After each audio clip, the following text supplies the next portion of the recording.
नमस्कार, नमस्ते. Phaltan YouTube channel मध्ये मी राजकुमार गोपने आपलं स्वागत करतो.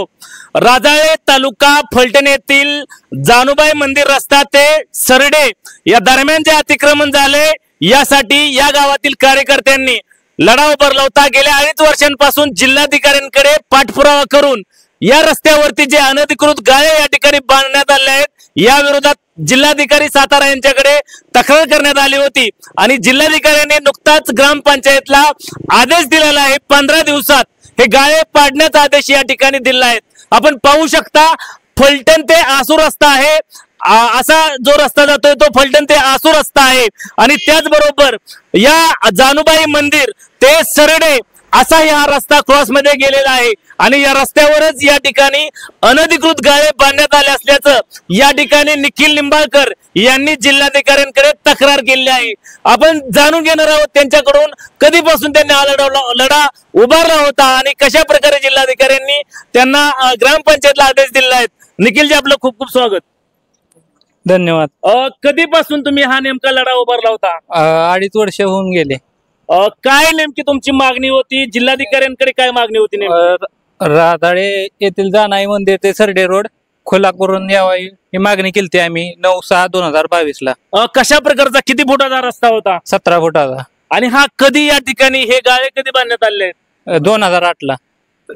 कोणी नेमकं हे केलंय सर्व? काय कशा प्रकारे या ठिकाणी गाळं बांधण्यात आलं होतं? माझ्या अधिकाऱ्याच्या दबावानं हे गाळे बांधण्यात आलेले आहेत. रस्ता बंद करून. रस्ता पूर्णपणे बंद केलेला चालू होता आणि पूर्णपणे हा बंद केलेला आहे. याबाबत कधीपासून तुम्ही जिल्हाधिकाऱ्यांकडे पाठपुरावा केला होता? 9/6/2022 रोजी केलता.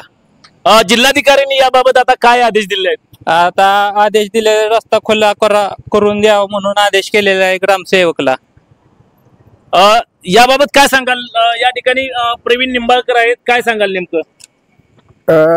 2022 साली निखिल निंबाळकर यांनी हे राजाळ्यातलं गावठाण आहे, ग्रामपंचायतची मालिकी आणि मूळ भोगवदार रामचंद्र बनकर नावाचे ग्रस्त होते. ते मयत झालेले आहेत. त्यांच्या नावे एक पुण्यातला व्यक्ती आहे संतोष पांडुरंग मेंगे नावाचा.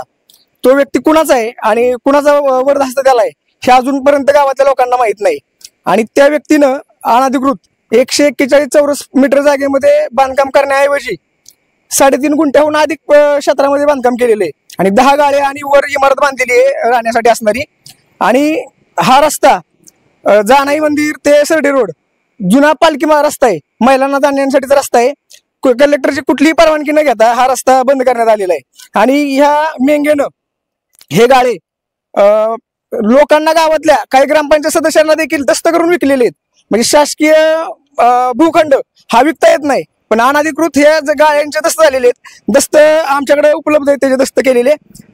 त्या दस्तावरती तुम्हाला लक्षात येईल की अनधिकृत दस्त करून हे गाळे विकलेले आहेत. म्हणजे शासनाची ही जागा गावातली गावठांची विकायला लागलेली आहेत आणि याच्या माग मोठ्या अधिकाऱ्याचा हात आहे आणि त्याचा सपोर्ट आहे त्या मेंगेला.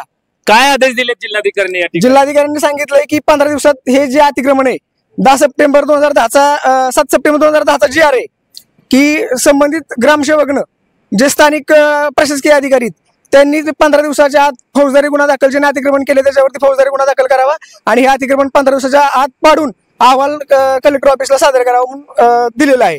निश्चितच या ठिकाणी जिल्हाधिकाऱ्यांनी आदेश दिलाय की राजाळे येथील जे जानुबाई मंदिर रस्ता ते सरडे रस्त्या दरम्यान अतिक्रमण केलेल्या या जागेवरती जे गाळे बांधण्यात आले आहेत हे गाळे 15 दिवसाच्या आत पाडण्याचा आदेश या ठिकाणी जिल्हाधिकाऱ्यांनी ग्रामपंचायतला दिलेला आहे. आपण पाहतच राहणार आहोत याबाबत आगामी आता काय भूमिका राहणार ग्रामपंचायतची हे आपण या ठिकाणी पाहत राहणार आहोत. संबंधित भूमी अभिलेख अधिकाऱ्यांना आम्ही ह्या जागेचे रकमेचे पैसे भरून रितसर शासकीय मोजणी केली होती. 2022 साली शासकीय मोजणी केली होती आणि त्या मोजणीमध्ये भूकरमापकानं झालेलं अतिक्रमण दाखवलेलं आहे आणि हा रस्ता दाखवलेला आहे मधला. हा रस्ता खुला करून द्यावा असं ह्याच्यावर पण लिहिलेलं आहे. निश्चितच या ठिकाणी भूमी अभिलेख असेल, त्याचबरोबर जिल्हाधिकारी यांच्याकडे दिलेली तक्रार असेल. 15 दिवसाचा आदेश दिले आहेत आणि 15 दिवसात हे अतिक्रमण काढण्यासाठी जिल्हाधिकाऱ्यांनी आदेश दिले आहेत. याबाबत आपण पाहत राहणार आहोत. नेमके जिल्हाधिकाऱ्यांच्या आदेशानंतर ग्रामपंचायतची काय भूमिका राहणार आहे हे आपण पाहत राहणार आहोत। आमचे नमस्ते फलटणचे संपादक वैभव गावडे यांच्यासह मी राजकुमार गोपने, नमस्ते फलटणसाठी राजाळे तालुका फलटण।